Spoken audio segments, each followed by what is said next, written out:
katikati yako na ndoto yako, there are things that you must wrestle with. Katikati ya wewe na ndoto yako, huko na vitu, there are things that you must wrestle with. Today we read the book of 2 Samuel chapter 13. It is the story of a brother and a sister. The brother was known as Amnon. The sister was called Tamar. They were step sisters. And the Bible says Amnon was supposed to be the king. His dream, his destiny was to be the king of Israel. He had every right to be the king. But there are things that every youth must wrestle. And I want to tell you, every youth will wrestle these things. The youths who are victorious wrestled and they stood. The ones who are not victorious, they wrestled and they slipped and fell down. Huyo ambaye anaitwa Amnon, as he grew up, I'm telling you, you are wrestling with a lot of things. As you grow up, your bodies change. People notice you. Some greet you more than the others. And I want to tell you, as a lady, you have secondary characteristics in you. Young men break their voices. And I want to tell you, there are things that you will wrestle with. Amnon wrestled with something called infatuation. Young men must wrestle with infatuation. Alipoangalia dada yake, she did not look at the sister as the sister. He started getting ideas. And he became interested with the sister. And the Bible says that he was infatuated with the sister until he became sick. Kitambo vijana wangesema sikuli, silali, nikikuwazia. Do they say these days? No, these days they eat and they sleep. Tena macho kavu, but I'm telling you, Amnon was sick. When he looked at the sister, he was sick because he could not do anything with her. Then he had a friend called Jonadab. Jonadab said, that's a small matter. Just pretend that you are sick and lie in your bed and tell the king, your father David, that let Tamar bring you food. When Tamar brought him food, he said, no, until everybody is out. Until we are left the two of us. And after everybody left, the two of them were left together. Then he took her by force. The sister gave her wisdom and said, please don't do this. You will become one of the most wicked fools in Israel.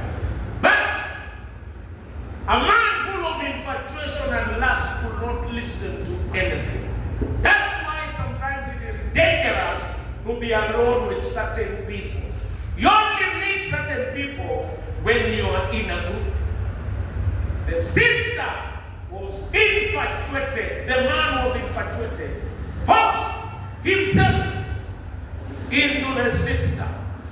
And I tell you, after he was done with what he wanted, he hated the sister.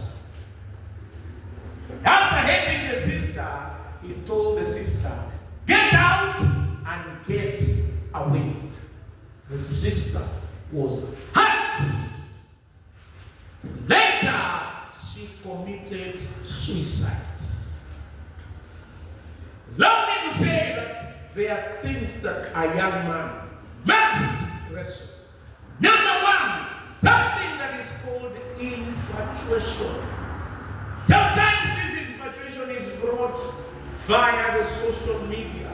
People are infatuated with stars, and some call themselves names of stars, and music, singers, and celebrities. And I'm saying, young people will have to wrestle with infatuation. Number 2, lust and passion. We are human beings as we grow. Passion is something that we will always wrestle with. The other thing is peer pressure. And I want to tell you, peer pressure. And I told you the story of Utumishi Academy. The ladies who banned their school was because of peer pressure. And I want to tell you, show me your friends and I will tell you your character. Peer pressure. The other thing is idleness. And I want to tell you, when you're idle, an idle mind is the devil's workshop.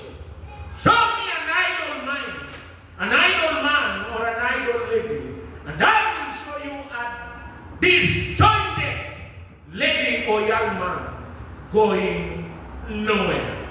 The other challenge is the challenge of heartbreak. I want to tell you, young people, you will face it just as Tama faced it. There is the challenge of irresponsibility. When you are free and alone, sometimes you think you own the whole world. But I want to tell you, whatever you do, you will bear the consequences. Whatever you do, remember, you will one day be brought to give an account. God forgives, but nature doesn't forgive. The challenge of irresponsibility. And I want to tell you, there is also the challenge of revenge and carrying grudges. Absalom later killed Amnon. There was a family division. And I want to tell you, what is it for us to learn as young people today? Number 1, be aware of the dangers of infatuation and lust. Allow me to say that people can easily become obsessed when they are young. Solomon said, do not arouse love before its time. And I want to tell you, infatuation is not genuine love. Genuine love matures when it is ready. Do not awaken love before its time. And I want to tell you, lust is always selfish, and it is uncontrollable and unreasonable. That's why Amnon raped his sister. Amnon raped his sister called Tamar. Lust is always uncontrollable. And I want to tell you, you need to take care of lust. Do not allow yourself to go in private places alone with certain people. You may destroy your life. Tamar allowed herself to be alone with Amnon, and she later killed herself. And allow me to say, brethren, that it is uncontrollable and unreasonable. It leads, every infatuation and lust leads to sin, shame, and death. That's why you need to take care. You're only made to be a youth once. If you allow lust and infatuation to lead you, it will only lead to shame, sin, and finally death. Be aware of the dangers of infatuation and lust. I want to tell you, youths who have succeeded have always been aware. Number 2, be aware will tell you your character. Jonathan was a friend of Amnon, and he led him to sin. David had a friend by the name of Jonathan. Jonathan helped him to find strength in God. Alimsaidia kupata nguvu kutoka kwa Mungu. Lakini Jonathan helped Amnon to sin, and finally he was killed. They are friends who will help you to find strength in God. They will make you fulfill your dreams. They will support you, and they are selfless like Jonathan. But if you choose friends like Jonathan, I'm telling you, they will lead you to death. Call me your friends, and I will tell you your character. As you go home, when you go to school, wherever you are, show me your friends. Be aware of the danger of bad advice. Be aware of the power of false bad company, the power of bad company. Most of the people who started smoking is because of bad company. Most of the people who engage in bad things as young people is because of bad company. Are you proud of your friends? May the Lord enable you to be proud of your friends. Remember the danger of bad company. Number 3, I'd like to tell you, be aware of the dangers of idleness and irresponsibility. When you're idle, when you wake up early in the morning, when you're idle, that is the time that you become very destructive to yourself and to others. Amnon, when he was idle, he left his responsibility. When you're not studying, when you're not working, when you're doing absolutely nothing, that is when it becomes the devil's workshop. May the Lord enable you, brethren, that you remember, sin must pay. Sin pays in installments, and sin pays in full. Remember, your freedom is not a license for you to do anything that is wrong. The dangers of idleness, and idleness has caused a lot of people to suffer, and they have suffered greatly. Number 4, remember that God, be aware that God heals the brokenhearted. Tamar was not aware that God heals, and finally Tamar committed suicide. We do mistakes. We sometimes have failed, but God heals the brokenhearted. When you are discouraged, or when you are failing, or when you have joined bad company, remember God heals the brokenhearted. He gives them hope. He gives them peace. He gives them providence. And is always with them. May the Lord heal what has been destroyed in your life.